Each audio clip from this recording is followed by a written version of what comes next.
The wrench slipped from my greasy fingers at exactly 1:17 a.m., clattering against the concrete floor of my garage like a gunshot in the silence. I was underneath my battered Ford pickup, wrestling with a stubborn oil pan, when I heard Mara's voice drifting through the thin walls that separated our house from my workspace. 5 days, Felix. He won't suspect anything. He's too busy playing mechanic to notice what's happening right under his nose. I froze, my heart hammering against my ribs. Felix Turner, my best friend since high school, the golden boy who could charm his way out of a speeding ticket and into any woman's good graces. The same Felix who'd been hanging around our house more often lately, always with some excuse about needing to borrow tools or wanting to catch the game. Grant's clueless, Mara continued, her voice carrying that cold edge I'd grown accustomed to over the past year. 5 days in Miami, and when we get back, I'll tell him I want a separation, clean and simple. I slid out from under the truck, my coveralls scraping against the rough concrete. Through the grimy window that faced our kitchen, I could see Mara pacing back and forth, her silhouette sharp against the warm yellow light. She was still in her law firm attire, crisp white blouse, tailored skirt, hair pulled back in that severe bun that made her look like she could argue a case before the Supreme Court. "No, I don't feel guilty," she said into her phone. "This marriage has been over for years. Grant just hasn't figured it out yet." I guess all those late nights at the office weren't for billable hours after all. My name is Grant Holloway, and I'm 41 years old. I own Holloway Auto Repair, a small shop that keeps the working folks in our Rust Belt town mobile. It's not glamorous work. I spend my days elbow deep in engine grease, fixing transmissions and replacing brake pads. But it's honest work that pays the bills and keeps food on the table. Mara, on the other hand, is a senior associate at Morrison, Blake & Associates, the biggest law firm within 100 miles. She handles corporate litigation, the kind of high-stakes cases that come with six-figure settlements and champagne celebrations. We used to joke that she fought with words while I fought with wrenches, but somewhere along the way, the jokes stopped being funny. I wiped my hands on a shop rag and crept closer to the window, straining to hear more of her conversation. The smart thing would have been to march into that kitchen and confront her right then and there, but I've learned a few things in my 41 years, and one of them is that information is power. The more I knew about their plans, the better equipped I'd be to handle what came next. "The hotel reservation is under your name," Mara said. "I'll meet you at the airport Friday morning. My flight gets in 20 minutes before yours." Friday. That was 3 days away. I felt something cold and calculating settle in my chest, replacing the initial shock and hurt. This wasn't going to be one of those messy divorce situations where emotions ruled the day. If Mara wanted to play games, I'd show her what a real strategist could do. I spent the next hour cleaning my tools and organizing my workspace, my mind racing through possibilities. By the time I finally headed into the house, Mara was already in bed, pretending to sleep. I stood in the doorway of our bedroom, watching her steady breathing, and wondered how long she'd been planning this betrayal. The next morning, Mara was her usual efficient self, brewing coffee and checking her phone while I made scrambled eggs and toast. We moved around each other in the kitchen like polite strangers, which, I suppose, we had been for quite some time. "I'm going to be working late again tonight," she said without looking up from her phone. "Big case coming up?" "Sure thing," I replied, keeping my voice neutral. "I'll probably stay late at the shop anyway. Mrs. Peterson's Buick is giving me trouble." Before we dive deeper into this story, I have one small request. Please subscribe, drop a like, comment, and hit that hype button to boost this channel so more people can discover these incredible Reddit stories. It was a lie, but Mara didn't know that. She nodded absently and gathered her things, pecking me on the cheek out of habit before heading out the door. I watched through the kitchen window as she backed her silver BMW out of our driveway, and I couldn't help but notice how she'd started dressing differently over the past few months. New clothes, expensive perfume, a gym membership she actually used. All the signs had been there. I'd just been too trusting, or maybe too busy, to see them. After Mara left for work, I did something I'd never done before. I went through her things. Not in a crazy, jealous husband way, but with the methodical precision of a man gathering evidence. I found the plane tickets in her jewelry box, tucked behind a pair of earrings I'd given her for our anniversary.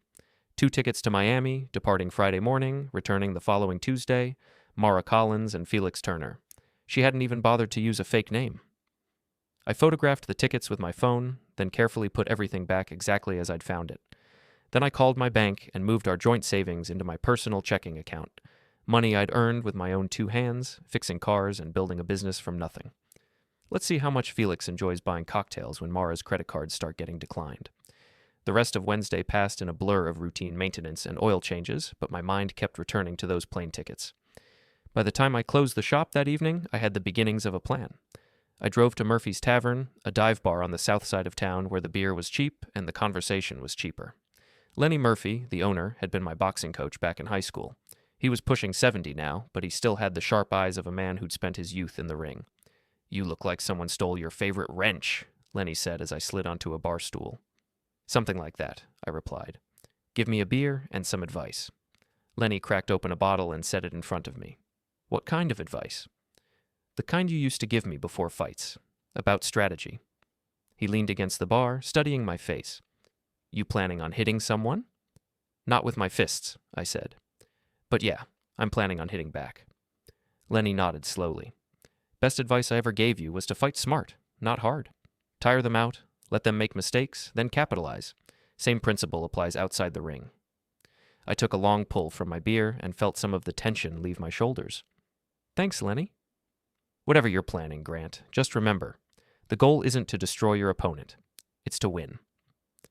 I left Murphy's with a clearer head and a solid plan. Thursday morning, I made a few phone calls.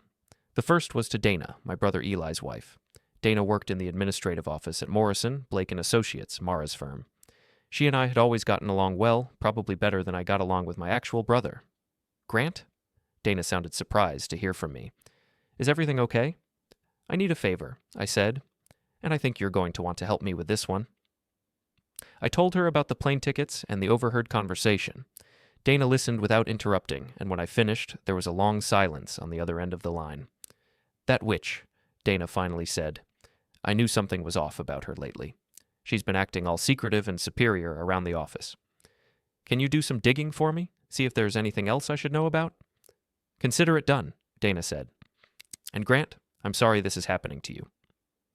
My second call was to Mrs. Bell, our 70-something neighbor who knew everyone's business better than they knew it themselves. I didn't tell her everything, just enough to plant a seed.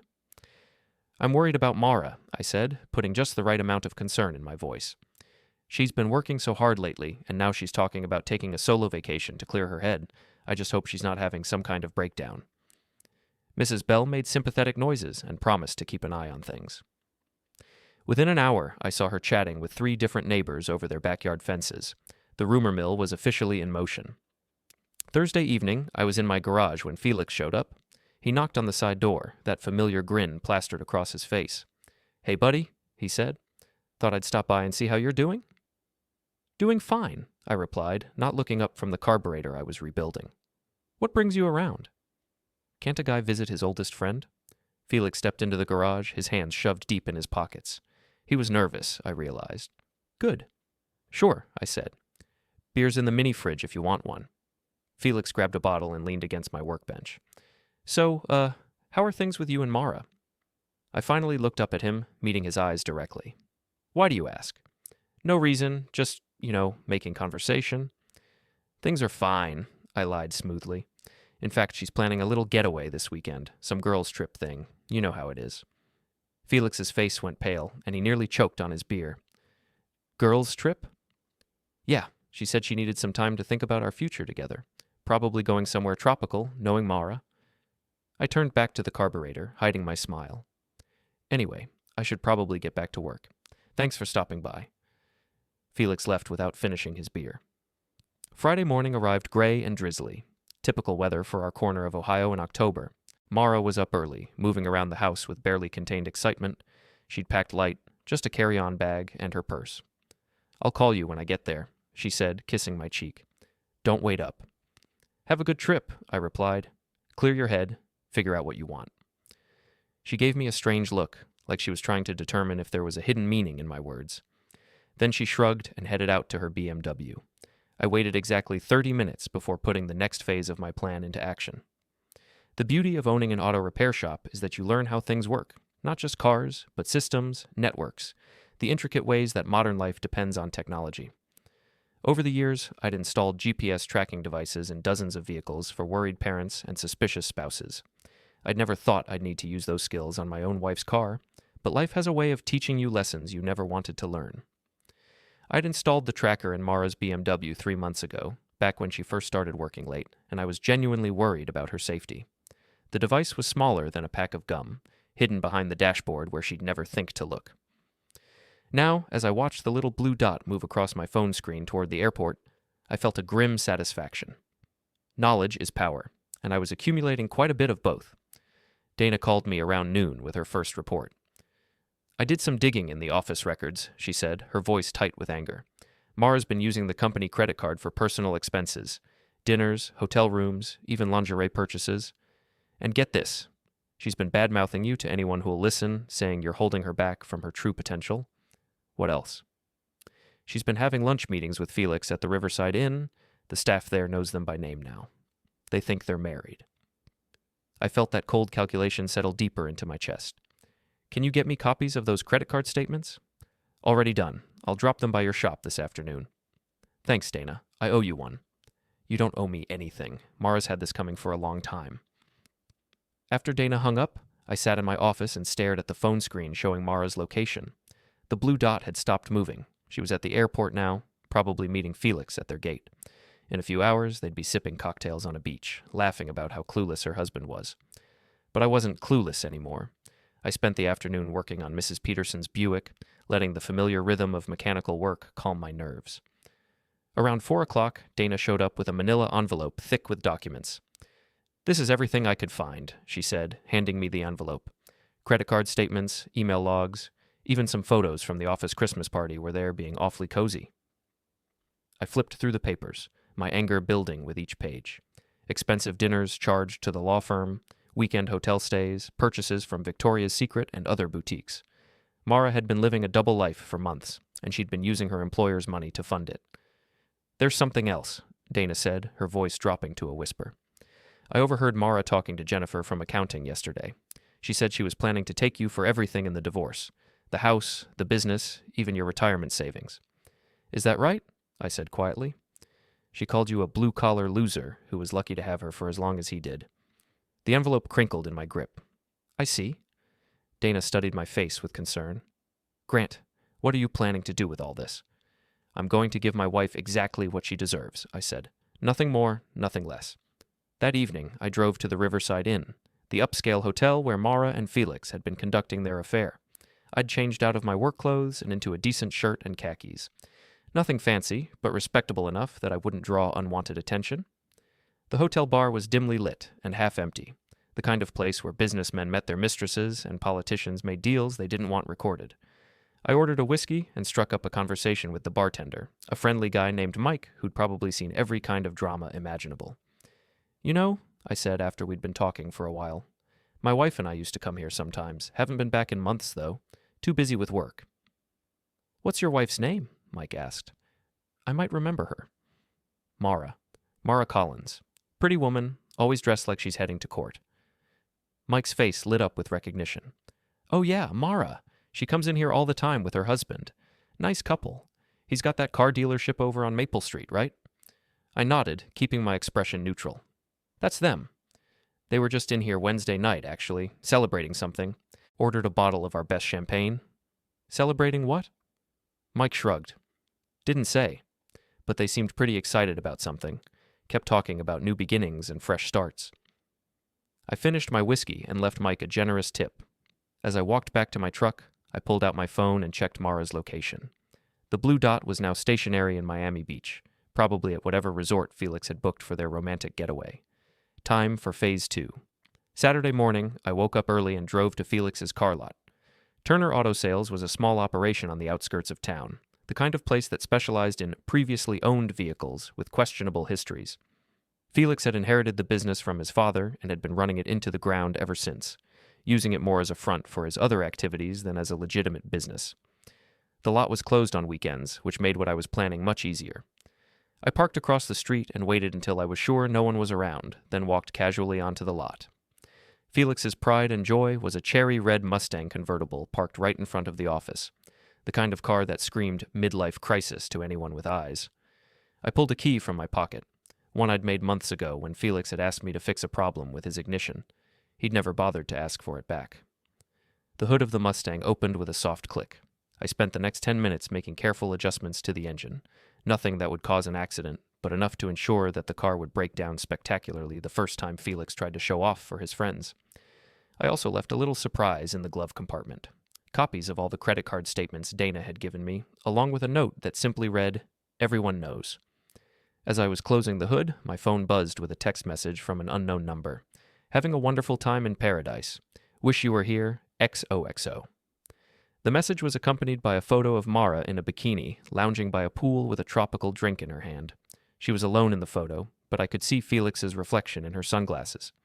I forwarded the photo to Mrs. Bell with a message of my own. "Looks like Mara's solo vacation is going well. Funny how she seems to have grown a mustache in the sunglasses reflection." Mrs. Bell called me back within 5 minutes. "Grant Holloway, is that what I think it is?" "I'm afraid so, Mrs. Bell. I didn't want to believe it myself." "That shameless hussy. And with Felix Turner, of all people. Why, I've known that boy since he was in diapers, and he's always been trouble." "I'd appreciate it if you kept this between us for now," I said, knowing full well that asking Mrs. Bell to keep a secret was like asking the sun not to rise. "Of course, dear. You can count on my discretion." By Sunday afternoon, my phone was ringing nonstop with calls from friends and neighbors who'd heard the news. I played the part of the shocked and wounded husband perfectly, accepting sympathy and support while carefully planting seeds of additional information. "I just can't believe she'd throw away 15 years of marriage for a fling," I told my neighbor Bob, "especially with someone like Felix. I mean, everyone knows his business is in trouble. He's been borrowing money from anyone who'll lend it to him." "I heard he's got gambling debts," Bob replied. "Tommy Morrison was telling me that Felix owes money all over town." I filed that information away for later use. If Felix was in financial trouble, it explained why he might be interested in Mara's law firm salary and our joint assets. It also gave me another angle to work. Sunday evening, I got a call from my daughter Sophie. She was 18 and away at college, studying journalism at Ohio State. We'd always been close, but lately she'd been distant, influenced by Mara's increasingly negative comments about my career and lifestyle. "Dad," she said, her voice tight with anger, "Mom told me about the separation. She says you've been impossible to live with and that you're trying to sabotage her career." I closed my eyes and took a deep breath. "Sophie, there are things going on that you don't understand yet. Your mother—" "Don't," she interrupted. "Just don't. Mom's worked hard to get where she is, and you've never supported her. You've always been jealous of her success." "That's not true, honey." "Isn't it? When was the last time you went to one of her work events? When did you ever encourage her to take that promotion she wanted?" I wanted to tell Sophie about the affair, about the plane tickets and the credit card statements, but I held back. She'd find out soon enough, and when she did, I wanted the revelation to come from someone other than her father. It would be more powerful that way. "I love you, Sophie," I said instead. "Whatever happens between your mother and me, that will never change." "I'm driving home tomorrow," she said. "Mom needs someone in her corner." After Sophie hung up, I sat in my kitchen and stared at the phone. Losing my daughter's respect hurt worse than anything Mara had done, but I knew it was temporary. Sophie was smart, smarter than either of her parents, probably. Once she saw the evidence for herself, she'd understand. I just had to be patient. Monday morning brought a new development. I was opening the shop when my phone rang. The caller ID showed Felix's number. For a second, I honestly thought it might be a mistake. Felix never called this early, and certainly not on a Monday. The guy treated mornings like a natural disaster, something to be avoided, slept through, or ignored entirely. So when his name appeared on the screen, it felt like the universe tapping me on the shoulder. "Grant," he said, his voice strained. There was a tightness to it I hadn't heard before, like someone squeezing the words out of him. "We need to talk." "Sure, Felix. What's on your mind?" "Not over the phone. Can you meet me at Murphy's tonight? Around 8? "I'll be there," I said, and hung up. The line clicked off with a hollow little beep that somehow felt more ominous than the call itself. So Felix wanted to talk. That was interesting. Maybe his conscience was finally getting the better of him, or maybe he'd discovered my little surprise in his Mustang. Either way, it was time for the next phase of my plan. I'd been waiting for something, anything, that would force him into the open. And now, here he was, practically walking himself into the trap. I spent the day making preparations. I called Dana and asked her to meet me at Murphy's as well, but to stay out of sight until I signaled her. She didn't ask many questions, just the usual. "Are you sure this is smart?" Followed by an exasperated sigh when I told her I knew exactly what I was doing. After that, I stopped by the electronics store and picked up a small digital recorder, the kind that could easily be hidden in a jacket pocket. The cashier gave me a weird look, as if people only bought those to interview celebrities or confess murders on tape. I just smiled and paid. The rest of the day dragged on. I pretended to work, but my head was somewhere else entirely, cycling through scenarios, possibilities, outcomes. Maybe Felix wanted to confess. Maybe he wanted to beg. Maybe he'd try to manipulate me into stepping aside so he and Mara could fly off into whatever fantasy world they'd built together. Or maybe he just wanted to make sure I wouldn't interfere with their plans. Whatever the case, I was ready. By 8 o'clock, I was sitting at the bar in Murphy's, nursing a beer and waiting for Felix to show up. The place smelled like it always did. Fried food, spilled liquor, cheap cologne, and some indefinable Murphy's-specific scent that probably came from decades of bad decisions seeping into the floorboards. Lenny was working behind the bar, and I'd filled him in on the basic situation without going into too much detail. Enough for him to know to keep an eye on things. "You sure you want to do this?" Lenny asked as he wiped down glasses. He had that concerned bartender tone, the one they probably learn in Bartending 101, how to keep your regulars from ruining their lives. "I'm sure," I replied. "Sometimes you have to fight fire with fire." Felix walked in at 8:15, looking haggard and nervous. His usually perfect hair was disheveled, and there were dark circles under his eyes. His shirt was wrinkled, his posture slouched. He looked like he'd aged 10 years in a weekend. He slid onto the bar stool next to me and ordered a double whiskey. Not a single, not a beer, a double. That alone told me everything I needed to know. "You look like hell," I observed. "Thanks," Felix said sarcastically. "Listen, Grant, there's something I need to tell you." "I'm listening." Felix took a gulp of whiskey and turned to face me. "It's about Mara and me. We've been seeing each other." I let the silence stretch out, watching Felix squirm. It was almost artistic, the way guilt rearranged his features. Finally, I said, "For how long?" 6 months, maybe longer. Look, I know this is messed up, but we didn't plan for it to happen. It just did." "Where is she now?" "Miami. We flew down Friday morning." Felix's hands were shaking as he lifted his glass. "But Grant, you have to understand." "I understand perfectly," I said quietly. "You've been screwing my wife behind my back for half a year, and now you want to clear your conscience. It's not like that. We're in love, Grant. Real love. The kind you and Mara never had." I felt a red haze creep across my vision, but I kept my voice steady. "Is that right? Mara's going to file for divorce when we get back. She wants to make a clean break, start fresh. And I think that's probably for the best. For all of us." I reached into my jacket and activated the digital recorder. A tiny click, so soft no one would notice. "Tell me something, Felix. How long have you been planning this?" "Planning what? The affair, the divorce, taking my wife and my money and running off into the sunset." Felix's face flushed red. "It's not about money." "Isn't it? Because I heard you've got some serious debts around town. Gambling debts. The kind that get people's legs broken if they don't pay up." "Who told you that?" "Does it matter?" I leaned closer to Felix, lowering my voice. "Here's what I think happened. You got yourself in trouble with the wrong people, and you needed a way out. Along comes my successful lawyer wife, with her fat salary and her joint bank accounts, and suddenly you see an opportunity." "That's not true."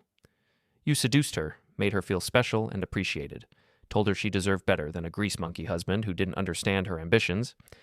Am I getting warm?" Felix's silence was answer enough. "The problem is," I continued, "Mara's not as smart as she thinks she is, and neither are you." I pulled out my phone and showed Felix the photo Mara had sent me from Miami. Nice reflection in the sunglasses, by the way. Very subtle. Felix stared at the photo, his face going pale. "How did you get this? Mara sent it to me herself. She wanted to rub my nose in it, but she was too careless to notice that she'd included evidence of your presence." I signaled to Dana, who emerged from a corner booth and walked over to join us. Felix's eyes widened when he saw her. "Hello, Felix," Dana said sweetly. "Enjoying your vacation?" "Dana, what are you doing here?" "Helping my brother-in-law expose a couple of cheaters," she replied. "Did you know that Mara's been using company funds to pay for your little romantic dinners?" "Because I do. I've got the receipts." Felix looked back and forth between Dana and me, panic creeping into his eyes. "You can't prove anything." "Actually, we can," I said. "Credit card statements, hotel records, witness testimony from the staff at the Riverside Inn. Oh, and this conversation we're having right now." I pulled out the digital recorder and set it on the bar between us. Felix stared at it like it was a poisonous snake. You recorded me? I recorded you confessing to adultery and conspiracy to defraud, I corrected. The question now is what I do with that recording. Felix stood up abruptly, knocking over his bar stool. This is entrapment or something. You can't use that in court. Maybe not in court, I agreed, but I can certainly share it with your customers, your creditors, and anyone else who might be interested in knowing what kind of man you really are. Felix's face went through several different shades of red before settling on a sickly white. He reached into his pocket and threw a $20 bill on the bar, then stormed out without another word. Dana and I watched him leave, then turned to each other and smiled. Phase 2 complete, Dana said. Phase 2 complete, I agreed. Now comes the fun part. Tuesday morning brought rain and the first real bite of autumn cold. I was in my office, going over the books and planning my next move, when my phone rang. The caller ID showed Mara's number. Grant? Her voice sounded strained, distant. We need to talk. I'm listening. Not over the phone. I'm flying home this afternoon. Can you meet me at the house tonight? Sure, I said. What time? 8 o'clock. And Grant, come alone. The line went silent. I set the phone down and leaned back in my chair, a smile playing at the corners of my mouth. So Mara was cutting her romantic getaway short. That was interesting. Maybe Felix had told her about our conversation at Murphy's, or maybe she'd finally realized how exposed they'd made themselves. Either way, she was coming home to a very different situation than the one she'd left behind. I spent the afternoon making final preparations. I printed out copies of all the evidence Dana had gathered, credit card statements, hotel records, email logs, and photos. I also made several copies of the recording from my conversation with Felix, burning them onto CDs that I labeled simply The Truth. Around 6 o'clock, Sophie arrived at the house. She let herself in with her key and found me in the kitchen, making a sandwich for dinner. Dad, she said, dropping her backpack by the door, we need to talk. She looked tired and stressed, her usually bright eyes shadowed with worry. My heart ached for her. She was caught in the middle of something she didn't understand, forced to choose sides in a war she hadn't started. I know you're upset with me, I said gently, and I know your mother has told you her version of what's happening, but before you make any final judgments, I want you to see something. I handed her one of the manila envelopes containing the evidence. Sophie looked at it suspiciously. What is this? The truth about your mother's solo vacation. Sophie opened the envelope and pulled out the contents. I watched her face as she went through the papers, confusion giving way to understanding, then to shock, then to anger. This can't be right, she said, holding up a credit card statement. Mom wouldn't cheat, and definitely not with Uncle Felix. I'm sorry, honey. I wish it wasn't true. Sophie sank into a kitchen chair, staring at the evidence spread out in front of her. How long have you known? I found out Thursday night. I've been gathering proof ever since. Why didn't you tell me? Because I wanted you to see it for yourself. I wanted you to make your own judgment based on facts, not emotions. Sophie was quiet for a long time, reading through the documents with the careful attention of someone who'd inherited her mother's analytical mind. Finally, she looked up at me with tears in her eyes. I'm sorry, Dad. I should have trusted you. You don't have anything to apologize for, I said, sitting down across from her. Your mother is very good at making people believe what she wants them to believe. What are you going to do? I'm going to give her a chance to come clean. If she does, maybe we can work something out. If she doesn't, I shrugged. Well, then I'll have to take other measures. At exactly 8 o'clock, Mara's BMW pulled into our driveway. Sophie and I were waiting in the living room, the evidence neatly organized on the coffee table. Mara walked in looking tanned and relaxed, her hair still damp from what I assumed was a recent shower. Sophie, she said, genuinely surprised to see our daughter. What are you doing here? I came home to support you, Sophie said quietly, but I think I made a mistake. Mara's smile faltered slightly. She looked back and forth between Sophie and me, clearly sensing that something was wrong. Grant, she said carefully, we need to discuss our future. I agree, I replied. Why don't you have a seat? Mara sat down across from us, her posture straight and defensive. She was wearing the armor of her profession, the cold, calculating mask she put on when she was preparing for battle. I've decided that I want a separation, she began. Our marriage has been stagnant for years, and I think it's time we both moved on to... How was Miami? I interrupted. Mara blinked, thrown off by the question. What? Miami, your solo vacation. How was it? It was fine, relaxing. I had time to think about what I wanted. That's interesting, I said, reaching for the coffee table, because I have some photos here that suggest you weren't alone. I handed her the printout of the photo she'd sent me, along with several others that Dana had found on social media. In one of them, Felix was clearly visible in the background, sitting by the same pool where Mara had posed for her solo selfie. Mara stared at the photos, her face going pale beneath her tan. "Where did you get these?" "You sent me this one," I said, pointing to the first photo. "The others came from Felix's Instagram account. He's not very good at keeping secrets, apparently." Sophie leaned forward, her voice tight with anger. "Mom, how could you do this to us?" "Sophie, you don't understand." "I understand perfectly," Sophie snapped. "I understand that you've been lying to everyone. Dad showed me the credit card statements, Mom. I know you've been stealing from your law firm to pay for your affair." Mara's composure finally cracked. "It's not stealing. Those were legitimate business expenses." "Business expenses?" I laughed, but there was no humor in it. "What kind of business requires lingerie and champagne dinners?"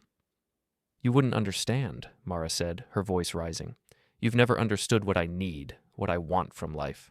All you care about is your precious garage and your blue-collar friends." "What I understand," I said quietly, "is that you made a choice. You chose to betray your family, your employer, and yourself, and now you have to live with the consequences." Mara stood up abruptly, her hands clenched into fists. "I want a divorce, Grant. I want half of everything. The house, the business, the savings, and I want you to stay away from Felix." "Or what?" "Or I'll make your life very difficult. I'm a lawyer, remember? I know how to make problems for people who cross me." I reached into my jacket and pulled out the digital recorder, setting it on the coffee table next to the other evidence. "You mean like this conversation I had with Felix last night?" I pressed play, and Felix's voice filled the room. "We're in love, Grant. Real love. The kind you and Mara never had."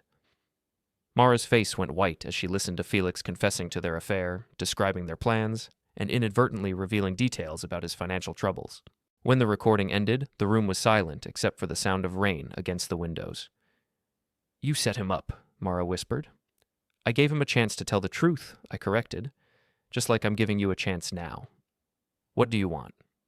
"I want you to resign from your law firm before they find out about your misuse of company funds. I want you to move out of this house by the end of the week, and I want you to stay away from our daughter until you figure out how to be a decent human being again. And if I don't," I gestured to the evidence on the coffee table, "then I share all of this with your boss, your colleagues, your friends, and anyone else who might be interested. I also file a complaint with the State Bar Association about your ethics violations." Sophie stood up and walked toward the door. "I can't even look at you right now, Mom. You've ruined everything." After Sophie left the room, Mara and I stared at each other across the coffee table. The woman I'd married 15 years ago was still there somewhere, buried beneath layers of ambition and selfishness, but I wasn't sure she could find her way back. "I never meant for it to happen," Mara said finally, her voice small and defeated. "But it did happen, and you kept making choices that hurt the people who loved you." "What about Felix? What about him? He made his own choices. He can live with his own consequences." Mara gathered up her purse and headed for the door. At the threshold, she turned back to look at me one last time. "I did love you once," she said. "I know," I replied. "That's what makes this so sad." After Mara left, I sat alone in the living room, surrounded by the wreckage of my marriage. The evidence was still scattered across the coffee table, photos, documents, recordings, all the proof I needed that my wife had betrayed me in every way possible. But as I looked at those papers, I realized something that chilled me to the bone. There was one piece of evidence that didn't fit with the others. One document that suggested this affair wasn't just about passion or midlife crisis or even Felix's financial troubles. It was a letter written in Mara's handwriting that Dana had found in the law firm's files. The letter was addressed to someone named D and contained details about our finances, our marriage, and our vulnerabilities that Mara couldn't possibly have discovered on her own. Someone had been feeding her information, someone who knew me well enough to understand exactly how to hurt me, someone who had been planning this betrayal for much longer than 6 months. I picked up the letter and read it again, looking for clues about the identity of D. There weren't many, but there was enough to point me in a direction I didn't want to go. The handwriting analysis would have to wait until tomorrow. Tonight, I had a phone call to make. "Dana," I said when she answered, "we need to talk. There's something about this situation that doesn't add up." "What do you mean?" "I mean, I think we've been looking at this all wrong. Mara and Felix aren't the masterminds here. They're just pawns." There was a long silence on the other end of the line. "Dana, are you still there?" "I'm here," she said, but her voice sounded different somehow. "Careful. Can you meet me tomorrow morning? At the shop? Sure, Grant. Whatever you need. After I hung up, I sat in my kitchen and stared at the letter. The more I studied it, the more certain I became that I'd been played from the very beginning. This wasn't just about adultery or divorce or even revenge. This was about something much deeper, much more personal. And tomorrow, I was going to find out exactly what that something was. Wednesday morning dawned clear and cold, the kind of autumn day that made you grateful for coffee and flannel shirts. I was at the shop by 7, going through the motions of opening up while my mind raced through the implications of what I'd discovered the night before. The letter from Mara to D was spread out on my desk, along with several other documents I'd been studying since dawn. The more I looked at them, the more convinced I became that Dana knew more about this situation than she'd been letting on. At 8:30, Dana's car pulled into the lot. She walked into my office with her usual confident stride, but I noticed something different about her demeanor. She seemed nervous, constantly glancing around as if she expected someone to be watching. "Morning, Grant," she said, settling into the chair across from my desk. "You said you found something?" "I did." I handed her the letter. "Can you explain this?" Dana read the letter carefully, her face giving nothing away. When she finished, she set it down and looked at me with what appeared to be genuine confusion. "I don't understand. What is this supposed to prove?" "This letter contains information about my personal finances that Mara couldn't have known without inside help. Details about my retirement account, my business loans, even the insurance policies I took out last year." "Maybe she went through your papers." "I keep all of that stuff in a safety deposit box at the bank. The only people who have access to that information are me, my accountant, and—" I paused, watching Dana's face carefully. "And my brother Eli." Dana's expression didn't change, but I saw something flicker in her eyes. Fear, maybe, or guilt. "You think Eli is involved in this?" "I think someone in my family has been feeding information to Mara for months, someone who wanted to see me hurt." "That's ridiculous, Grant. Why would anyone in your family want to hurt you?" I leaned back in my chair and studied Dana's face. She was good at hiding her emotions, but I'd known her for almost 10 years. I could read the signs. "Tell me about the embezzlement, Dana." The color drained from her face. "What embezzlement?" "The money you took from Eli's construction company 3 years ago. The money I helped you pay back so Eli wouldn't find out and leave you." Dana's hands were shaking now. She tried to maintain eye contact, but I could see the cracks forming in her composure. "I don't know what you're talking about." $50,000, Dana. You took it to cover your gambling debts, and when the auditors started sniffing around, you came to me for help. I gave you the money out of my own savings, and in return, you promised to get help for your addiction. "I did get help." "Did you?" "Because I'm starting to think that maybe you just got better at hiding it." I opened my desk drawer and pulled out a manila envelope. "I did some digging of my own last night. Bank records, credit reports, phone logs. You've been in contact with Mara for over a year, Dana, long before her affair with Felix started." Dana stared at the envelope like it contained a live grenade.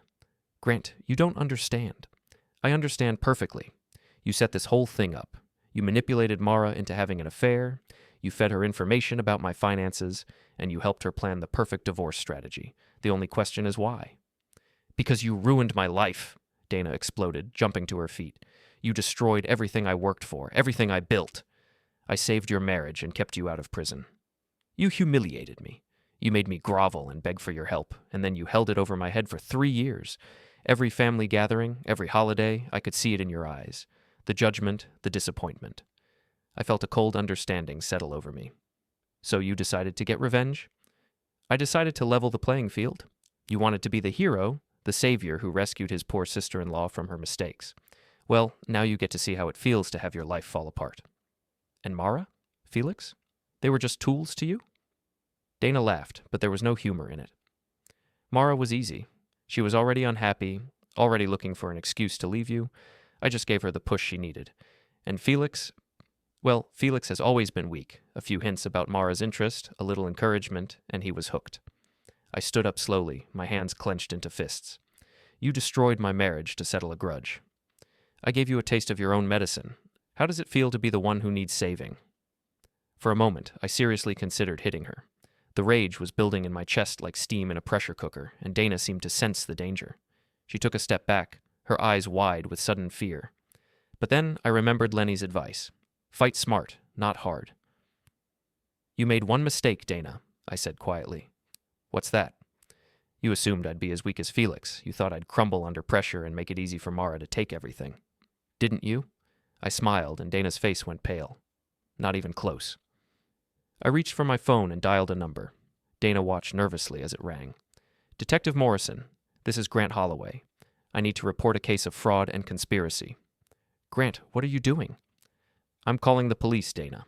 You see, while I was gathering evidence about Mara's affair, I also discovered some interesting things about your recent financial activities, like the fact that you've been skimming money from the law firm's petty cash account. Small amounts, but consistent. Probably to feed your gambling habit.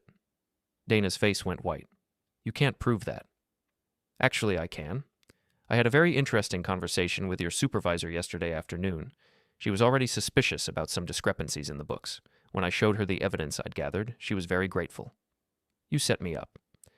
I gave you a chance to tell the truth. You chose to lie instead. Detective Morrison arrived 20 minutes later, along with a uniformed officer and someone from the district attorney's office. Dana tried to maintain her innocence, but the evidence was overwhelming. Financial records, phone logs, witness statements from the law firm, it all painted a clear picture of a woman who'd been systematically stealing and manipulating for months. As they led Dana away in handcuffs, she turned back to look at me one last time. This won't bring Mara back, she said. I don't want her back, I replied. I want my life back, and now I'm going to get it. After the police left, I sat alone in my office and tried to process what had just happened. The woman I'd thought of as a friend and ally had been my enemy all along. She'd orchestrated the destruction of my marriage as part of an elaborate revenge scheme, using my own wife and best friend as weapons against me. But now that I knew the truth, I could finally start fighting back properly. I picked up my phone and called Mara's office. She'd resigned the day before, as I'd demanded. But I knew she was still in town, probably staying at a hotel while she figured out her next move. Mara, I said when she answered, we need to talk. And this time, I want the whole truth. Grant, I don't think... Dana's been arrested. Fraud, conspiracy, theft. The police have all the evidence, including her confession about manipulating you into the affair. There was a long silence on the other end of the line. Meet me at Murphy's in an hour, I continued. If you want any chance of salvaging your reputation or your career, you'll be there. I hung up before she could respond. An hour later, I was sitting in a corner booth at Murphy's, nursing a beer and waiting for my soon-to-be ex-wife to arrive. Lenny was behind the bar, keeping an eye on things without being obvious about it. I'd filled him in on the basic situation, and he'd agreed to act as a witness if things got heated. Mara walked in at exactly noon, looking haggard and defeated. She'd aged years in the past few days, and I felt a brief pang of sympathy for her. Whatever her faults, she'd been manipulated just as surely as I had. Grant, she said, sliding into the booth across from me. I heard about Dana. Is it true? It's true. She's been planning this for over a year, Mara. The affair, the divorce, all of it. You were just a pawn in her revenge scheme. Mara's hands were shaking as she reached for the glass of water I'd ordered for her. I don't understand. Why would Dana want to hurt you? I explained about the embezzlement, the money I'd loaned her, and the resentment that had been building ever since. Mara listened without interrupting, her face growing paler with each revelation. She used me, Mara whispered when I finished. She used all of us. The question now is what we do about it. What do you mean? I mean you have a choice to make, Mara. You can keep playing the victim, or you can help me make sure Dana pays for what she's done. Mara looked up at me with something like hope in her eyes. What would I have to do? Testify against her.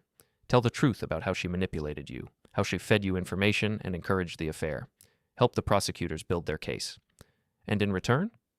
In return, I don't press charges against you for the misuse of company funds. I also don't contest the divorce, and I give you a fair settlement. Not half of everything, but enough to start over. Mara was quiet for a long time, staring into her water glass. Finally, she looked up at me. I'm sorry, Grant. For everything. I know that doesn't fix anything, but I needed to say it. I know you are, and for what it's worth, I'm sorry too. I should have seen what was happening. I should have protected you from Dana's manipulation. So what happens now? Now we both start over, separately but without the anger and bitterness Dana was counting on. Mara nodded slowly. I'll testify against her. She destroyed our marriage, Grant. She doesn't get to walk away from that. We shook hands across the table, two people who'd loved each other once and might have found a way to love each other again if not for the poison Dana had injected into our lives. As Mara left Murphy's, I felt something I hadn't experienced in months. Peace. The truth was finally out. The real villain had been exposed, and justice was going to be served. But I wasn't done yet. There was still one more person who needed to face the consequences of his actions. It was time to have a final conversation with Felix Turner. Thursday afternoon found me standing in the parking lot of Turner Auto Sales, watching Felix through the grimy windows of his office. He was on the phone, gesticulating wildly, probably trying to explain to someone why his business was falling apart. Word had spread quickly through our small town about the affair, the arrests, and the scandal at the law firm. In a place where everyone knew everyone else's business, reputation was everything, and Felix's was now worth less than the rusted-out cars on his lot. I walked through the front door, the bell chiming my arrival. Felix looked up from his desk, his face cycling through several expressions before settling on wary resignation. "Grant," he said, hanging up the phone, "I was wondering when you'd show up." "Were you?" I looked around the office, noting the stack of unpaid bills on his desk and the foreclosure notice taped to his filing cabinet. "Business doesn't look so good. What do you want?" "I want to know if you knew." Felix frowned. "Knew what?" "About Dana. About her plan to destroy my marriage." For a moment, Felix looked genuinely confused. Then understanding dawned on his face, followed quickly by something that might have been relief. "You mean this was all Dana's idea?" "You didn't know?" Felix slumped in his chair, suddenly looking older than his 43 years. I thought Mara just fell for my charm. I never questioned why she suddenly started paying attention to me after ignoring me for 15 years. I studied his face, looking for signs of deception. Felix had always been a good liar, but right now he just looked tired and defeated. "So you were a pawn too?" "Apparently." Felix laughed bitterly. "Dana played us all, didn't she? Used my ego and Mara's ambition and your trust to tear apart everything we'd built." I sat down in the chair across from his desk. "The question is, what are you going to do about it?" "What can I do? My business is finished, my reputation is shot, and I've lost my best friend over a woman who is using me. You could start by telling the truth. Testify against Dana. Help the prosecutors understand how she manipulated all of us." Felix was quiet for a long moment, staring at his hands. "Would that make any difference? Between us, I mean?" I considered the question carefully. Felix had betrayed me, but he'd been manipulated into it by someone we'd both trusted. That didn't excuse his actions, but it did provide context. "I don't know," I said honestly. "Maybe not friendship, but maybe we could find a way to coexist in the same town without wanting to strangle each other." "That's more than I deserve." "Probably, but it's what I'm offering." Felix nodded slowly. "I'll testify. Dana doesn't get to destroy our lives and walk away clean." I stood up to leave, then paused at the door. "Felix, for what it's worth, I hope you figure out how to rebuild your life. Just do it somewhere else, okay?" "Already planning on it," he replied. "I've got a cousin in Florida who might give me a job. Fresh start, new town, all that." "Good luck." As I walked back to my truck, I felt another weight lift from my shoulders. Justice wasn't just about punishment. It was about truth, accountability, and the possibility of redemption. Felix had made terrible choices, but he was willing to face the consequences and try to make amends. That was more than Dana had ever been willing to do. Friday morning brought news that Dana's lawyer was trying to negotiate a plea deal.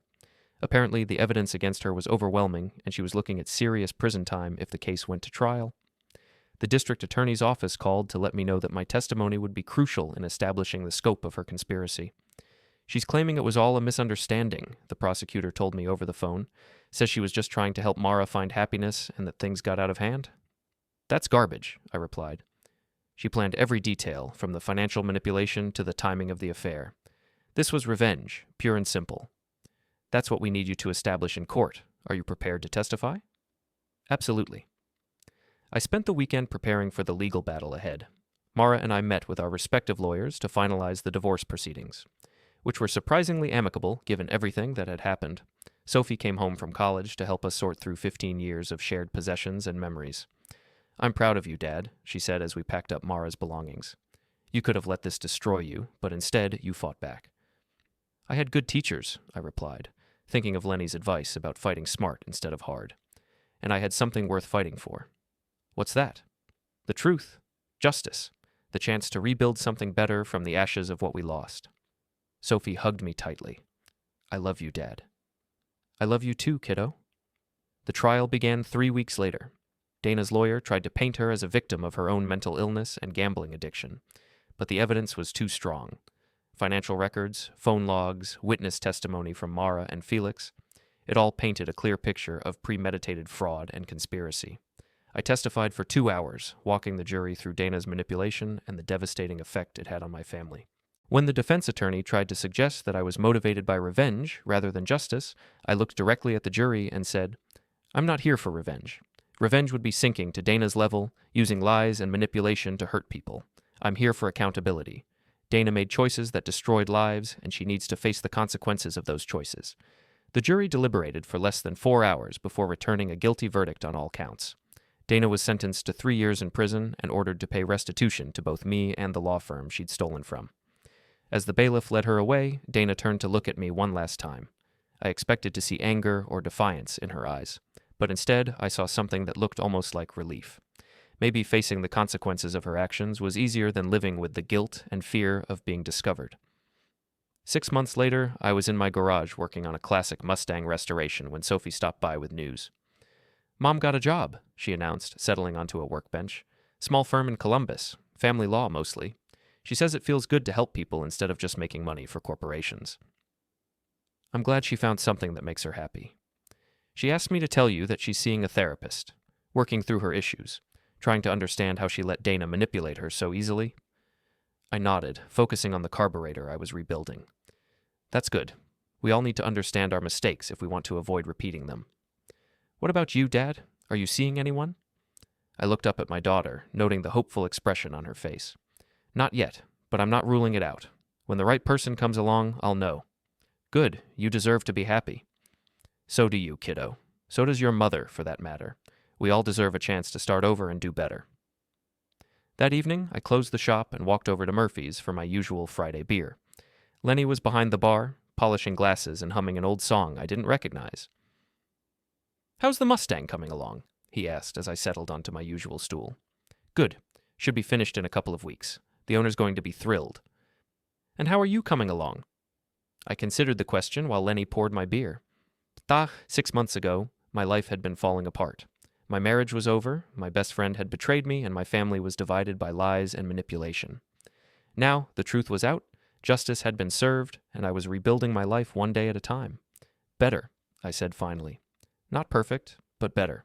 I'm learning to trust again, slowly, and I'm learning that sometimes the worst thing that can happen to you turns out to be the push you needed to become who you were meant to be." Lenny nodded approvingly. "That's the smartest thing you've said since this whole mess started." "I had good teachers." "You had good instincts. You just needed to learn to trust them." As I walked home that night, I thought about the choices that had led me to this point. Dana's choice to seek revenge instead of forgiveness. Mara's choice to believe lies instead of fighting for truth. Felix's choice to take the easy path instead of the right one. And my choice to fight back with truth instead of surrendering to bitterness. We all make choices every day, small ones and large ones, conscious ones and unconscious ones. The sum of those choices becomes the story of our lives. Dana's story had become one of revenge and consequence. Mara's was becoming one of redemption and growth. Felix's was still being written, somewhere in Florida. And mine? Mine was the story of a man who'd lost everything and discovered that sometimes losing everything is the only way to find out what really matters. I still had my shop, my daughter's love, and my own hard-won wisdom. I had friends like Lenny who'd stood by me when things got tough. I had the satisfaction of knowing that justice had been served and truth had prevailed. Most importantly, I had hope. Hope that tomorrow would be better than today, that the choices I made going forward would be wiser than the ones I'd made in the past, and that somewhere out there was a future worth building. The rain had stopped, and stars were beginning to appear through the breaking clouds. I stood in my driveway for a moment, looking up at the night sky and feeling grateful for the simple fact that I was still standing, still fighting, still believing in the possibility of better days ahead. Then I went inside, locked the door behind me, and started planning tomorrow.